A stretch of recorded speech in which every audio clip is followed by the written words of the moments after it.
আজকে আমরা দশম শ্রেণীর দ্বিতীয় পর্যায়ক্রমিক মূল্যায়ন 2025 সালের ভৌত বিজ্ঞান বিষয়ের সিলেবাস নাম্বার বিভাজন এবং একটি নমুনা প্রশ্নপত্র সম্পর্কে আলোচনা করব।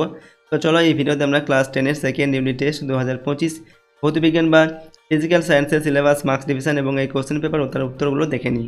সেকেন্ড ইউনিট টেস্টে তোমাদের 40 নম্বরের পরীক্ষা নেওয়া হবে। সময় থাকবে 1 ঘন্টা 30 মিনিট বা 1 ঘন্টা 15 মিনিট সময়ও দেওয়া থাকতে পারে। প্রথমে দেখো তোমাদের সিলেবাসের মধ্যে কোন কোন অধ্যায় রয়েছে। প্রথম হচ্ছে রাসায়নিক গণনা, এরপর তাপের ঘটনাসমূহ, তড়িৎ প্রবাহ ও রাসায়নিক বিক্রিয়া, পরীক্ষাগার ও রাসায়নিক শিল্পে অজৈব রসায়ন, ধাতুবিদ্যা। ওকে, এই অধ্যায়গুলো তোমাদের সেকেন্ড ইউনিট টেস্টের জন্য পড়তে হবে। এরপর কীরকম প্রশ্ন দেওয়া হবে দেখো। প্রথমে 7টি এমসিকিউ প্রশ্ন সাধারণত দেওয়া থাকবে। ওকে, এগুলো হচ্ছে 1 নম্বর মানের প্রশ্ন। তো সঠিক উত্তর বেছে নিয়ে লিখতে হবে। এগুলো দেখো তোমাদের প্রতিটা অধ্যায় থেকে 1টি করে প্রশ্ন দেওয়া থাকছে, এমসিকিউ প্রশ্ন। এই চুয়াত্তরের থেকে 2টি প্রশ্ন থাকছে। এরপর হচ্ছে 9টি এসএকিউ প্রশ্নের উত্তর লিখতে হবে। এগুলো 1 নম্বর মানের প্রশ্ন, এগুলো এক কথায় উত্তর লিখতে হবে বা সত্য মিথ্যা নির্বাচন করতে হবে, এরকম প্রশ্ন দেওয়া থাকবে। এগুলো তোমাদের প্রতিটা অধ্যায় থেকে দেখো 2টি করে প্রশ্ন থাকছে। এই চুয়াত্তরিত আর তাপের ঘটনার সময় এখান থেকে 2টি করে প্রশ্ন দেওয়া থাকবে। এরপর হচ্ছে 2 নম্বর মানের 3টি প্রশ্নের উত্তর লিখতে হবে, 3 দুগুণে 6 নম্বর। ওকে, এখানে এক্সট্রা প্রশ্ন কিন্তু তোমাদের দেওয়া থাকবে। এই যে প্রশ্নগুলো দেখো তোমাদের ধাতুবিদ্যা, সেখান থেকে 1টি লিখতে হবে। ওকে, পরীক্ষাগার ও রাসায়নিক শিল্পে অজৈব রসায়ন, সেখান থেকে 1টি লিখতে হবে। চুয়াত্তরের থেকে লিখতে হবে 1টি, এরকম করে কিন্তু প্রশ্ন দেওয়া থাকবে। আর 3 নম্বর মানে 6টি প্রশ্নের উত্তর করতে হবে, 3, 6, 18 নম্বর। এখানে কিন্তু এক্সট্রা প্রশ্ন তোমাদের দেওয়া থাকবে। তো এরকম প্যাটার্নে কিন্তু 40 নম্বরের প্রশ্ন থাকবে। তোমাদের সেকেন্ড ইউনিট টেস্টে সময় থাকবে 1 ঘন্টা 30 মিনিট বা 1 ঘন্টা 15 মিনিট সময়ও থাকতে পারে। তো চলো আমরা এখন একটি কোশ্চেন পেপার এবং তার উত্তরগুলো দেখে নিই। প্রথমে 1 নম্বর থেকে বহু বিকল্প ভিত্তিক প্রশ্ন। প্রতিটি প্রশ্ন বাধ্যতামূলক, অর্থাৎ যতগুলো প্রশ্ন এখানে রয়েছে সবগুলোর উত্তরই করতে হবে। 7টি প্রশ্ন দেওয়া আছে, 7টির উত্তর লিখতে হবে। প্রতিটা প্রশ্নের মান 1 করে, 1 × 7 = 7। ওকে, একের দাগে লোহার আয়তন প্রসারণ গুণাঙ্ক 36 × 10⁻⁶ ডিগ্রি সেলসিয়াস -1 আছে এখানে হলে বলা হচ্ছে ডিগ্রি ফারেনহাইট -1 এর এককে এর মানটা কত হবে। এখানে 4টি অপশান দেওয়া রয়েছে। এখানে সঠিক অপশান বি এরটা হবে। ওকে, 20 × 10⁻⁶ ডিগ্রি ফারেনহাইট (1).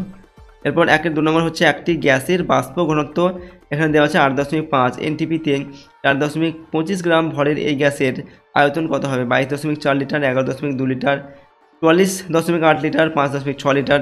সঠিক উত্তর হচ্ছে অপশন ডি এরটা, 5.6 লিটার। 3 নম্বর এসটিপিতে 1 লিটার আয়তনের কোনো গ্যাসের ভরকে বলে ওই গ্যাসের পরম ঘনত্ব, প্রমাণ ঘনত্ব, বাষ্প ঘনত্ব, আপেক্ষিক ঘনত্ব। সঠিক উত্তর অপশন বিটা হবে, প্রমাণ ঘনত্ব বলে। ওকে, 4 নম্বর হচ্ছে তড়িৎ বিভবের মাত্রা হলো ml²। তো এখানে 4টি অপশন দেওয়া আছে তড়িৎ বিভবের যে মাত্রা। তো এর মধ্যে দেখো 4টি অপশানের মধ্যে সঠিক উত্তর যেটা হবে বেছে নিয়ে লিখতে হবে। অপশান এটা আমাদের সঠিক হবে, ml okay to the power 2 t⁻³ R a⁻⁻1, এটা হচ্ছে সঠিক উত্তর লিখবে। 5 আধুনিক আন্তর্জাতিক নিয়ম অনুযায়ী নিউট্রাল তারের অন্তরক আবরণের বর্ণ হলো কালো, হালকা নীল, সবুজ, বাদামি। উত্তর হচ্ছে হালকা নীল। 6 নম্বর ক্যাথোডে যুক্ত হওয়ার সবচেয়ে কম প্রবণতার আয়ন হলো Na2Mg2+, H2Cu2+। তো ক্যাথোডে যুক্ত হওয়ার সবচেয়ে কম প্রবণতার আয়ন Na+।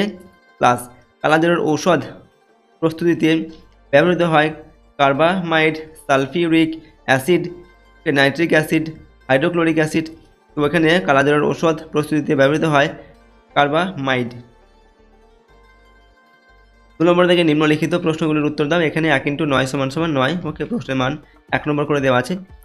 2 দাগে একই উষ্ণতা ও চাপে দুটি গ্যাসের আয়তন যথাক্রমে 15 লিটার ও 10 লিটার, এদের অনুসংখ্যার অনুপাত কত। তো অনুসংখ্যার অনুপাত হবে 3:1।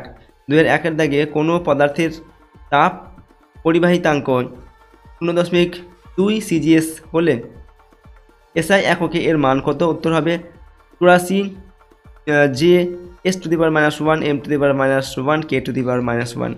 3 নম্বর লোহা ও তামার দ্বিধাতব পাতকে উত্তপ্ত করলে কোনটি বেঁকে যাওয়া পাতের ভিতরের দিকে থাকবে। তো উত্তর হবে লোহা। এরপর অথবা দিয়ে রয়েছে কোনো তরলের আপাত ও প্রকৃত প্রসারণ গুণাঙ্কের মধ্যে কোনটির মান বেশি। তো প্রকৃত প্রসারণ গুণাঙ্কের মান বেশি। এরপরের প্রশ্ন হচ্ছে 2-4 নম্বর, 1 বিওটি সমান সমান কত জুল? তো 1 বিওটি সমান 3.6 × 10⁶ জুল। 2-5 নম্বর, ফিউজ তার মূল সারণীর সঙ্গে কোন সমবায়ে যুক্ত থাকে? তো শ্রেণী সমবায়ে যুক্ত থাকে। 3-6 নম্বর, এর সঙ্গে অথবা দিয়ে বলা হচ্ছে ফিউজ তারের বিকল্প হিসাবে বর্তমানে গৃহ বর্তনীতে কি ব্যবহার করা হয়? তো এমসিবি এটা ব্যবহার করা হয় বর্তমানে ফিউজ তারের পরিবর্তে। 2-6 নম্বর, বৈদ্যুতিক মোটরে কোন শক্তিতে রূপান্তরিত হয়? তো বৈদ্যুতিক মোটরে বৈদ্যুতিক শক্তি থেকে যান্ত্রিক শক্তিতে রূপান্তরিত হয়। 2-7 নম্বর দাগে একটি ক্ষারীয় মৃদু তড়িৎ বিশ্লেষ্য পদার্থের নাম লেখো। তো NH4OH এটা হচ্ছে একটি ক্ষারীয় মৃদু তড়িৎ বিশ্লেষ্য পদার্থ। 8 নম্বর, অ্যাসিড মিশ্রিত জলের তড়িৎ বিশ্লেষণে ক্যাথোডে ও অ্যানোডে উৎপন্ন গ্যাসের ফলের অনুপাত কত? উত্তর হবে 1:8। 9 নম্বর হচ্ছে নাইট্রোলিম কি?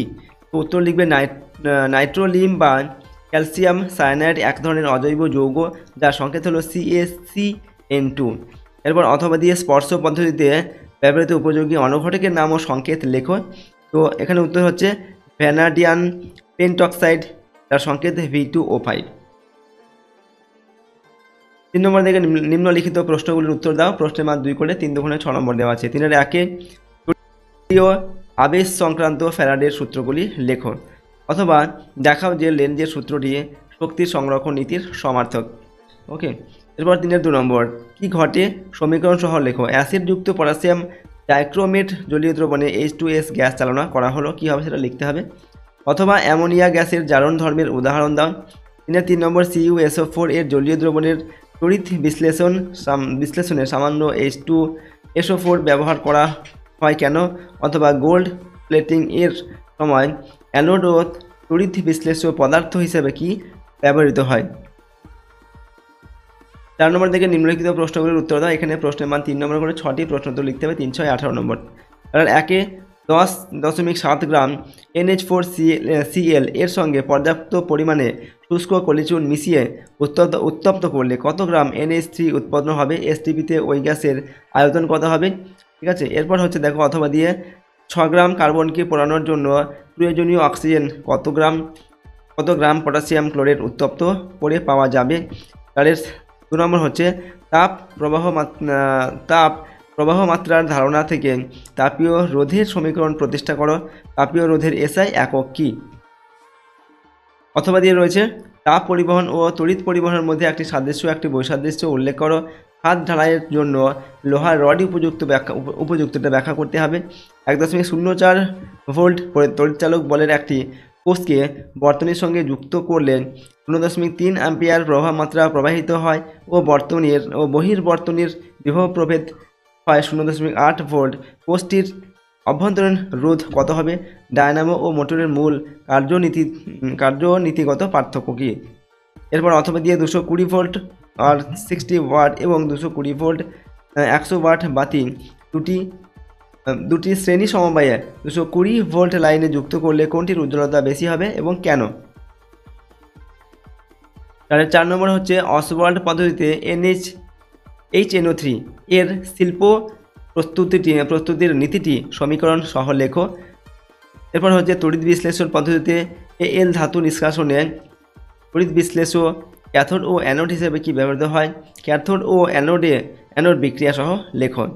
নেক্সট হচ্ছে 4-6 নম্বর, তড়িৎ প্রবাহের তাপীয় ফল সংক্রান্ত জুলের সূত্রগুলি লেখো। ঠিক আছে। তো দেখো আজকে আমরা তোমাদের ক্লাস 10-এর সেকেন্ড ইউনিট টেস্টের ভৌতবিজ্ঞান বা ফিজিক্যাল সায়েন্সের একটি নমুনা প্রশ্নপত্র, সেই সঙ্গে সিলেবাস এবং নাম্বার বিভাজন সম্পর্কে আলোচনা করলাম। প্রশ্নোত্তরগুলো তোমরা কিন্তু ভালোভাবে প্র্যাকটিস করবে এবং যে অধ্যায়গুলো তোমাদের রয়েছে সেকেন্ড ইউনিট টেস্টে প্রতিটা অধ্যায় খুব ভালোভাবে পড়বে। ঠিক আছে। আর আমাদের এই চ্যানেলে যদি তোমরা নতুন হও, চ্যানেলটিকে সাবস্ক্রাইব করে রাখবে, পাশের বেল আইকনে প্রেস করবে এবং অল অপশানটিকে সিলেক্ট করে রাখবে পরবর্তী ভিডিওগুলি পাওয়ার জন্য। ভিডিওটিকে অবশ্যই লাইক করবে, ভিডিওটি বন্ধুবান্ধবের সঙ্গে শেয়ার করবে এবং কমেন্ট বক্সে তোমাদের মতামত অবশ্যই লিখে জানাবে। তো আজকে আমরা ভিডিওটিকে এখানে শেষ করছি। সম্পূর্ণ ভিডিওটি দেখার জন্য অসংখ্য ধন্যবাদ।